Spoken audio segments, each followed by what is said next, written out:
We're always surrounded all day, every day, by an abundance of delicious high-calorie food, and we're surrounded by them while in a calorie deficit. We're only human.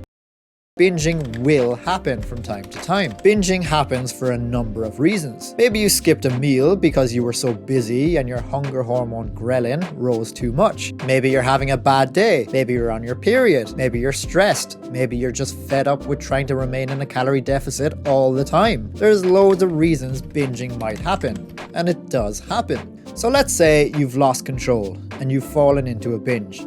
Your mind is in a different place, and it's hard to haul it back as you munch away on delicious high-calorie foods. Now, it's no use saying to you, go cook a big plate of broccoli and mushrooms to fill you up instead.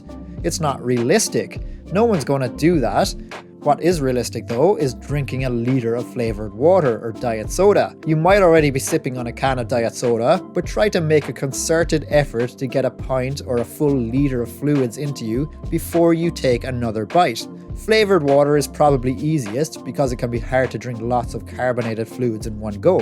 Or you could even drink milk, or a protein shake, or a smoothie. Just try to drink a lot. We talked before about how we sometimes confuse cravings with thirst.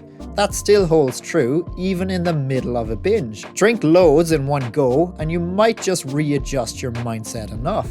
You might just feel a bit different afterwards. You might feel less inclined to keep eating. What drinking a lot of fluids does also is break the pattern. As you're eating more and more cake or potato chips or chocolate, whatever it is, the food is so delicious that you just want more and more.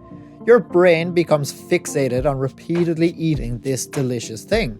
So drinking loads of fluids breaks the pattern of what you're eating, leading to less chance that you'll keep reaching for another bite. That, combined with the fact that your stomach is now full of fluids, means you're more likely to put a stop to your binge. Another way to break the pattern is to eat something different. Now before, when we were speaking about cravings, I said you could make a deal with yourself. So just as an example, maybe you had already decided you were going to eat a donut, but you said, I'm going to have a healthy snack first, and a drink, and then I'm going to have the donut. You can do the same deal even during your binge.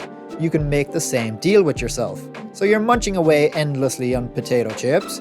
You can say to yourself, right, I'm going to break the pattern here by eating a healthy snack, drinking a big glass of flavored water, and then I can continue with the rest of the potato chips. This can be very effective if that healthy snack is a protein snack like a yogurt, because you have your emergency yogurts in the fridge, right? Or it can be something else high in protein, like a protein shake.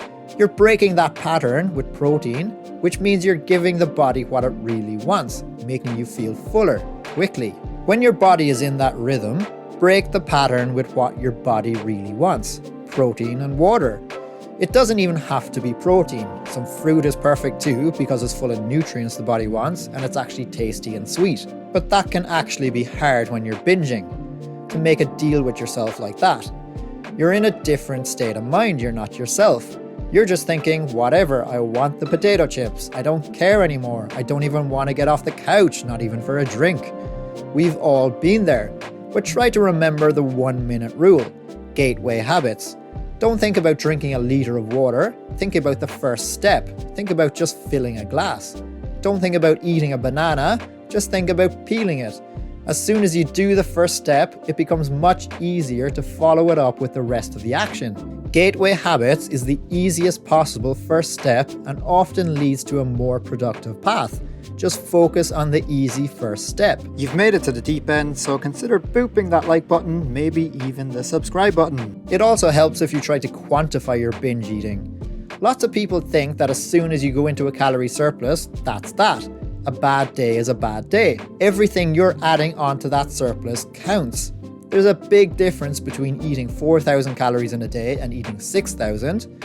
A bad day isn't just a bad day. There are different levels to it. Remember the pound of fat when you're in a binge.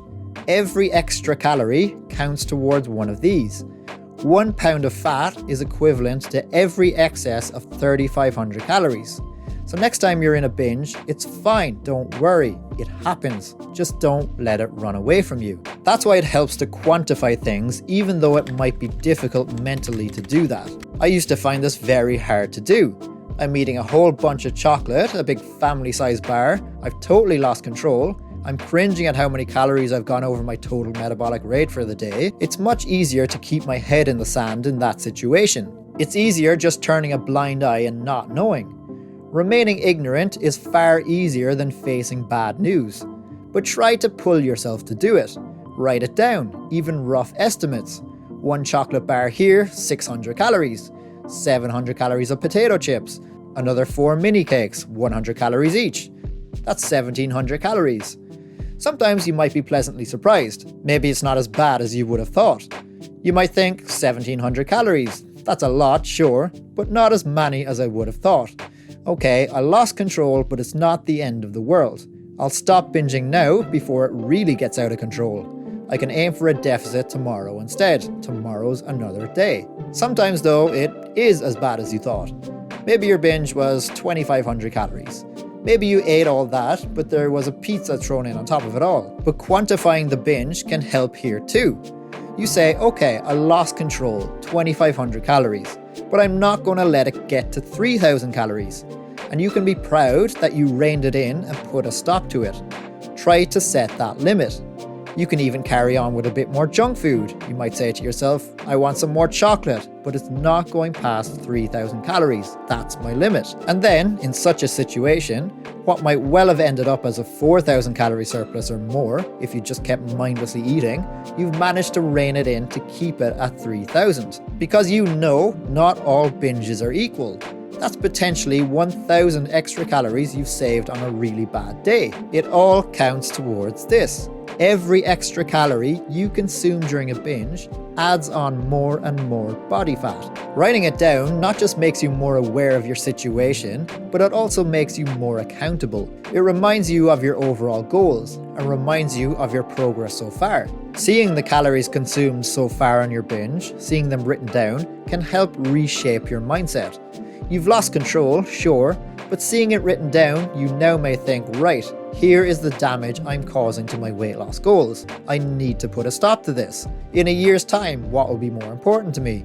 The fact that I'll be 20 pounds lighter, or the fact that I enjoyed a bunch of chocolate right now? In a year's time, you won't even remember the chocolate.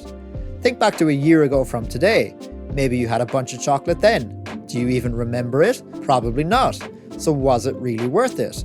But what will matter to you in a year is being 10 or 20 or 30 pounds lighter. So don't just think, I'm binging, I've lost control, it's so many calories, there's not even a point to counting the rest today. Quantifying your binge, putting a number to the calories consumed, helps you put control over it, even if they're just vague estimates. It's really hard to stop a binge, so these methods aren't foolproof, but we can all do with any help we can get when we've lost control. You've made it this far in the video, so I hope you found value, so consider subscribing for more and you'll be a weight loss guru in no time.